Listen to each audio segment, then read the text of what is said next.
السلام علیکم ورحمۃ اللہ وبرکاتہ۔ ناظرین و سامعین، استقبال ہے آپ کا ہمارے یوٹیوب چینل بزم تھانوی پر۔ ناظرین، آج ہم آپ حضرات کے سامنے شیخ الحدیث حضرت مولانا شیخ عبدالحق صاحب اعظمی نور اللہ مرقدہ کی مکمل بائیوگرافی پیش کرنے جا رہے ہیں۔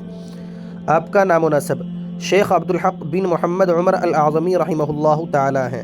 ولادت آپ کی پیدائش پیر کے دن 6 رجب المرجب 1345 ہجری میں ہوئی۔ تعلیم و تربیت آپ کے والد کا سایہ آپ کے سر سے اس وقت اٹھ گیا تھا جب کہ آپ 6 سال کے تھے، تو آپ کی تعلیم و تربیت کی ساری کفالت مولانا شیخ ابو الحسن محمد مسلم نے اٹھائی، جنہوں نے حدیث حاصل کی تھی حضرت امام ربانی مولانا رشید احمد گنگوہی کے شاگرد مولانا شیخ ماجد سے۔ انہوں نے رامپور ضلع وغیرہ میں تقریباً 15 سال حدیث کا درس بھی دیا تھا۔ خیر، حضرت شیخ اعظمی نے اس کے بعد مدرسہ بیت العلوم سرائے میر اعظم گڑھ میں داخلہ لے کر ابتدائی کتابوں سے لے کر شرح الوقایہ تک تعلیم پائی۔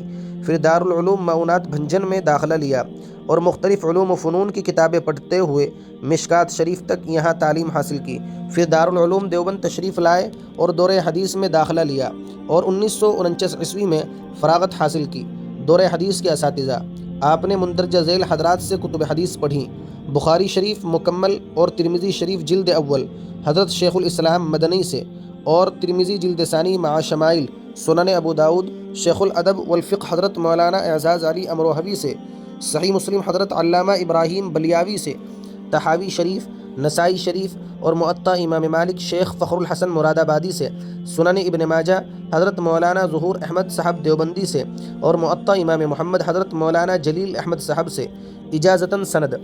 آپ کو محدث کبیر حضرت مولانا حبیب الرحمن اعظمی سے تمام صحہ ستہ اور اوائل سعید بن سنبل کی اجازت حاصل ہے، اور مولانا حبیب الرحمن اعظمی کو سند حاصل ہے شیخ عبدالغفار سے، ان کو حضرت گنگوہی سے۔ نیز آپ کو حضرت شیخ مولانا زکریا صاحب کاندلوی اور حضرت قاری محمد طیب صاحب محتمم دارالعلوم دیوبند سے بھی سند حاصل ہے، اور ان دونوں حضرات سے مسلسلات کی سند بھی حاصل ہے۔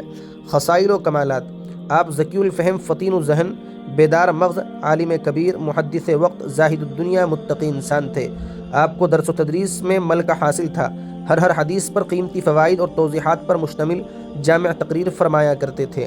وفات 30 دسمبر 2016 کی شب میں دل کے دورے میں اس دار فانی کو الوداع کہا اور اپنے خالق حقیقی سے جا ملے۔ اللہ کروٹ کروٹ راحت نصیب فرما کر جنت الفردوس میں جگہ عطا فرمائے، آمین۔